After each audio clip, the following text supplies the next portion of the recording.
People know that renovating their house will increase their home value, but which renovations will increase your home value the most? On this episode, we're going to give you 7 upgrades that are going to maximize your investment. Hello, and welcome back to the Happy House Hacking Podcast, the podcast designed to help young people in California navigate the path to happy home ownership. I am your host, Owen Schwagerly. I'm a realtor, investor, and happy house hacker. And on today's episode, we are going to talk about top things you can do when you renovate your home to elevate your home value. So let's think about it. Right now, inventory is tight, interest rates are high, prices are high. Sometimes people decide, I don't want to actually sell my house. I want to just stay here and live and improve my home. And what is going to be the best use of my time and money? Where am I going to see my highest ROI for my equity? And where am I going to see that return in the future? So today, we're going to dive into all the things you can do to improve your home value, enjoy the space you live in even more, and stay tuned to the end because we're going to go over the 3 things that actually give you more return dollar for dollar. Because the reality is when you spend $1 on your house to improve it, you're not always getting that dollar back on your return. And, we hear it often. Someone will say, I just put $150,000 into my house, so I want to get that much back out of it on the sale. And the reality is it doesn't work like that. You could buy a house for $800,000, put $200,000 into it. That doesn't mean it's immediately going to be a $1 million house.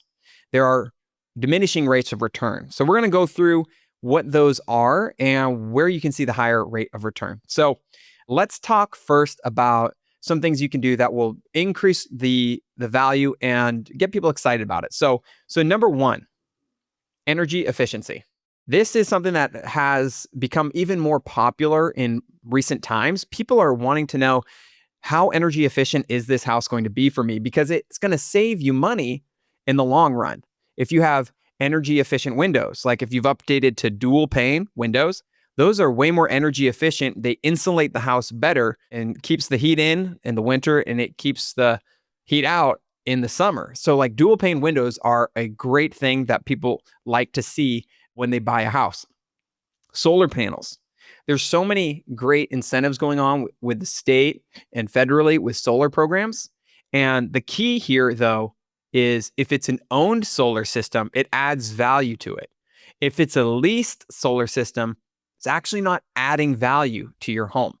So there is a difference between the owned and leased solar options. If it's leased, essentially there is no add in value.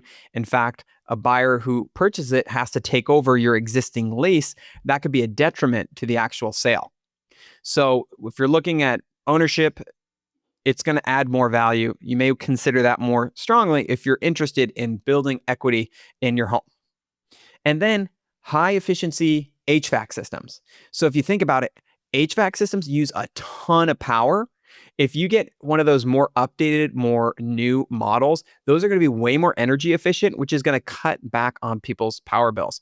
I've heard sometimes people have $400, $600, $800 per month power bills in the summer just to keep their house cool. So if you could cut back on that by getting one of those more efficient HVAC systems or getting a solar system to offset that cost even more, that's going to be super desirable for prospective buyers.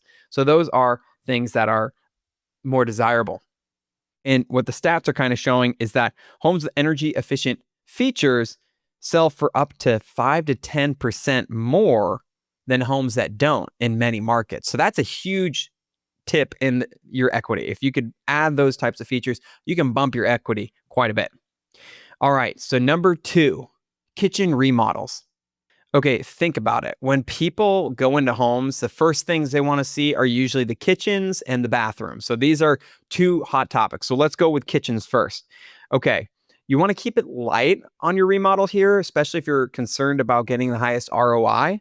So avoid a full gut job. Let's not tear out all the cabinets and counters and do all that, okay? Instead, what you can focus on is refacing cabinets instead of replacing, refacing. And you can hire some handyman or contractors to come through, take off the cabinet doors, refinish them, sand them down, paint them, and then put a little bit of hardware on it. Make it modern, make it pop, like maybe a white cabinet with like some black handles or stainless steel. There are things you can do to really refinish and refresh your kitchen without having to spend all the money of doing a full-on replacement. And then upgrading your appliances to stainless steel or energy efficient, that's another way to make the kitchen super desirable. I mean, we go into houses and show our clients, and they're like, wow, that house has like brand new appliances. That house has super old appliances. It makes a difference in which house the buyer wants to buy, which means you'll have more people interested in purchasing your house if you have those upgraded appliances. Keep in mind, all appliances are negotiable. And in the contract, when someone writes an offer, they can check the box whether or not they want your stove, fridge, washer, dryer. Those are all negotiable points of a contract. Okay, now another thing you can do in your kitchen is you could add a backsplash or some modern light fixtures, and that goes a long way. Sometimes they've got these old, dated kind of like fluorescent lights that just kind of come down on you. If you switch those out with maybe some canned lighting or something that's more modern and fresh, maybe some pendant lights or something that's really cool, that's going to go a long way as well on a budget too. So, kitchen remodels, they do see a higher ROI than most other repairs, but we're talking like you'll get maybe a 75 to 80% return on your dollar. So you're not getting 100% dollar for dollar return, but it does help it become more desirable and more sellable. Okay, number 3, bathroom updates that make a splash. So first, if you've got outdated or old tile or something like that, you can update the tile features to make it fresh, make it modern. So that can go a long way. Adding modern lighting and vanities. You can like tear out your old vanity and sometimes go to Home Depot. They've got those prefabricated vanities that you can plop right in. Super cost effective, and it just gives you that new modern fresh look.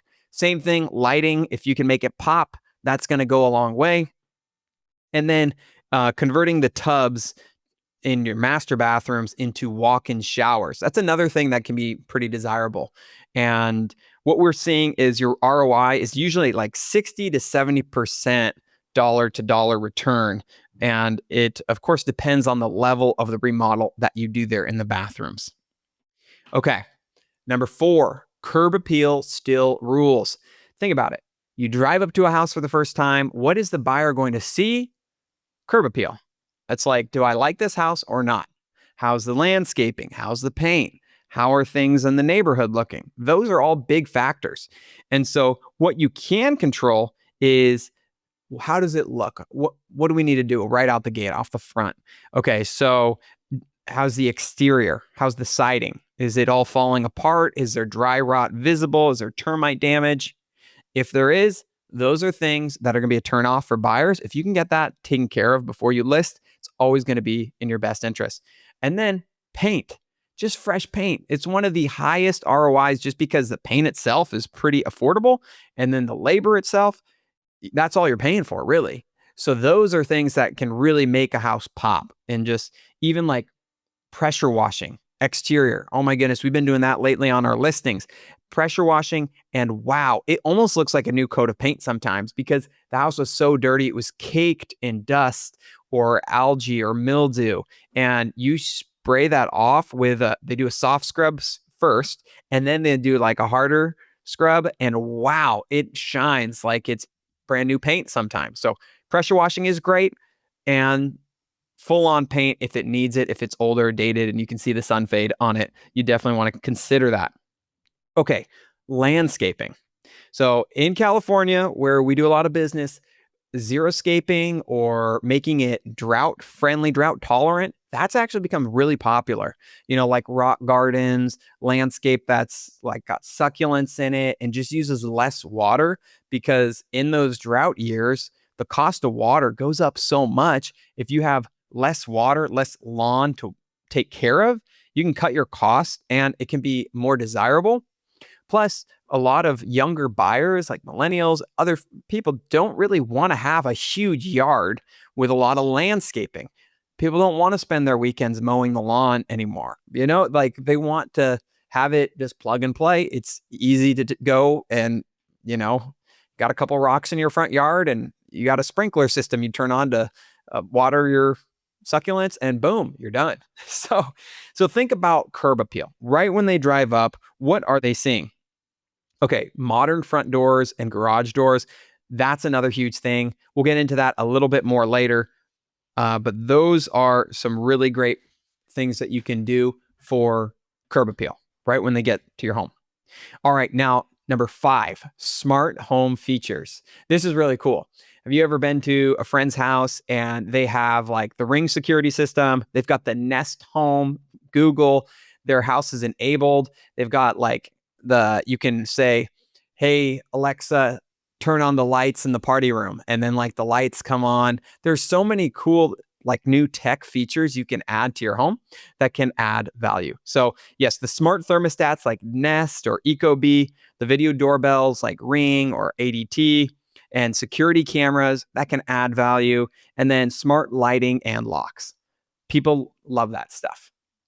All right, then there's number 6, one of our personal favorite, garage conversions and ADUs. So this is huge. If you need the space, if you want to have some rental income, if you need family to live with you down the line, think about converting your garage to an ADU or adding an ADU on your property. Like anytime there's a house with a mother-in-law suite, oh my goodness, people like love that, or a granny unit, something like that. Those types of properties are really desirable and they usually have multiple offers and people looking for that type of property. So think about adding something like that for the extra income or the multi-generational type living. And a permitted ADU can just go a long way in adding value and potential cash flow for you and your property. Okay, then number 7, this is one of the easiest wins. We always recommend it's paint and carpet or flooring.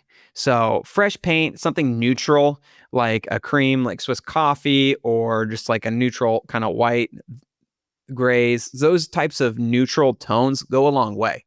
It's crazy when we go into a house and there's like an orange wall and then like a teal wall and a yellow wall and the green wall.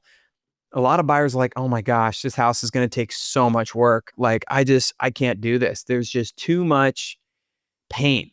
I need to repaint this whole place. And it's probably going to cost me like $5,000 to $10,000 to do it. Yeah, we hear that all the time. So if you're going to be selling your house and you had a custom color tone, that's great, sweet.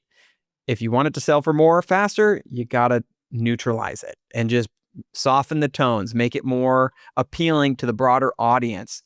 That way that when they do come through, they can picture themselves there. And that's how we get people interested, which gets offers on our clients' listings. Okay. And instead of carpet, in bedrooms is still quite a thing. However, we're starting to hear more and more people say, I don't want carpet anywhere in this house. And so what a lot of people are preferring and switching over to is like vinyl plank flooring or hardwood floors. And it's a great hard surface. It's easier to clean and you can still throw down carpets or rugs and have soft surfaces. But we seem to see that people are asking for that more and more in our showings and our buyer consultations. So flooring and paint, some of the higher impact, lower cost things to do, we always recommend that. Now, we have a whole study that was done on renovation projects with the highest impact on your ROI. So there's only 3 things on this list that actually give you a positive ROI, meaning if you do these 3 things, more often than not, you're getting your money back and then some. So these are definitely 3 things that you'll want to consider, whereas the other ones that we've gone through and covered are going to be still help it sell faster and have more appeal and desire to it, but you're not going to get $1 back on that dollar spent to improve it. So let's go through these real quick. Okay. So Number one, garage door. And we see this all the time where there's like an old dated garage door. Maybe it's got some dry rot. It kind of, you pull up and the curb appeal is like, oh man, the house looks so dated. And it's literally just the garage. Like sometimes the old wooden ones or old metal ones that are rusted, those types of things really hurt the curb appeal. So if you invest in a new garage door, this is data from national study. It gives you a 194% ROI. So you spend $1, you get $1.94 back. That is a huge, huge return on your investment. So I would highly recommend you consider looking at your garage door when you first get up to your property. How does it look? Those new modern garage doors go a long way in getting more interest and getting higher return for you. Okay, number two, front steel door replacement. So if you have a steel door or you want to replace it with a steel door, the return on that is 188%. That just goes right along with like that modern look. People are interested in that type of door. It's 188% return on your investment. So garage door, front door, two things. Those are like, where am I walking into the house and where am I driving into the house to park, right? So crazy, but those things do return quite a bit on your dollar invested in them. Okay, the number three, you get 153% return on manufactured stone veneer. So a stone veneer, that's where it like has kind of like a stone facade across the front of the property. Apparently, that's a huge thing right now. It's really in. And so that's getting higher offers and returns. So 153%. Not bad. And then next on that list was a grand entrance like fiberglass, minor kitchen remodel, siding replacement, deck addition. And so we have this whole list. You can see, we'll have this in the show notes if anyone's interested in checking it out, downloading this. So that way you can see it. And then okay, if I'm going to invest in my house now, what areas should I focus on to try to get the highest ROI? And which ones should I steer clear of? Where should I not spend my money because I don't want to waste that money and I won't get my return? So we have that available for you. And long and short, if you're thinking about getting your house ready for sale, you have to think about the end user, the buyer. What are they looking for? What are they going to be excited about? And where are those areas that you can freshen up or spruce up your home so that way it's more desirable to get you more offers and a higher price at the end of the day. Okay, so there you have it. That is our take on things you can do to improve your home value and ultimately get your home to sell for more money. Thank you so much, everyone, for tuning in to this episode of the Happy House Hacking Podcast. We'll see you next time.